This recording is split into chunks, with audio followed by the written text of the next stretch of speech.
এই জিনিসটা একটা কাস্টমার পাওয়ার পর না, এটা তো কোনোদিন স্যার- আপনার কাছে আর কিনবে স্যার, বলেন? আমরা তো স্যার আইসেন স্যার, একটা কাস্টমার যে আমাকে বলে আমি এই যে পরিষ্কার পরিচ্ছন্ন আপনি রাখেন না, এই তেলাপোকা এসে এখানে তেলাপোকা সহকারে ডলা দিয়ে বানা করছেন। বলেন আপনার এই বিষয়ে আপনি বক্তব্য বলেন। যে মাছিগুলো ডিম পারতেছে না এখন? মাছি তো ডিম পারে। আর যেটা খাবার তৈরি হয়ে গেছে ধরেন এই কেকটা, তো হ্যান্ড গ্লাভ দিয়ে ধরতে হবে। এখন এটাতে আর হাত খালি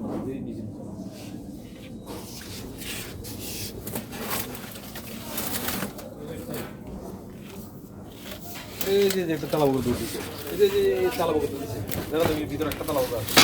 এখন আপনারা যদি এই যে তেলাপোকাগুলো যে পরিষ্কার করা হয়, এই তেলাপোকাগুলো কিন্তু খাবারের মাধ্যমে মানুষের কাছে যাচ্ছে। বলেন আপনার এই বিষয়ে আপনি বক্তব্য বলেন। ভুলে গেছে, বলছিল না হয় আপনার চেষ্টা করছেন, মানে আপনি বলছেন যে আপনার ভুল হয়ে গেছে। কি বুঝলেন ভাই? অনলি যেটাই চাই। এটা ভুল না অপরাধ? এই অপরাধ, এইটা অপরাধ, এই যে এই অপরাধ এই যে স্যান্ডউইচটা আপনার না, যে আমার স্যার আপনার চেহারা দেখলে তো বুঝবেন, তাই না? সে আমরা বলছেন স্যার আমি এটা সবটা বিশ্বাস গেছি আমার না দেখলে আমি কথা বললাম না। আমরা তো- আপনার এই যে দেখেন একটা মাদ্রাসাতে বাচ্চারা খাওয়ার জন্য খাবার নিয়ে গেছে।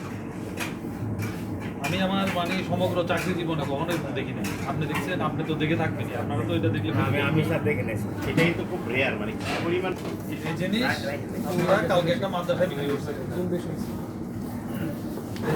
এই- এই যে দেখেন, এই যে সিরাজুল উলুম কাসার, এই যে সিরাজুল উলুম কুরআনুল মাদ্রাসা, এই মাদ্রাসাতে আপনারা এই যে পেটিস তার সমুচা এগুলো মিলে 120 পিস বেচছিলেন, 65 টাকা করে 7,800 টাকার কি বেচছিলেন, প্রোডাক্ট বিক্রি করছিলেন।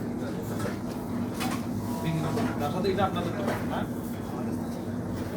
মাদ্রাসা কর্তৃপক্ষ তো আর তাদের কোনো দরকার নেই, আপনার দরকার আছে।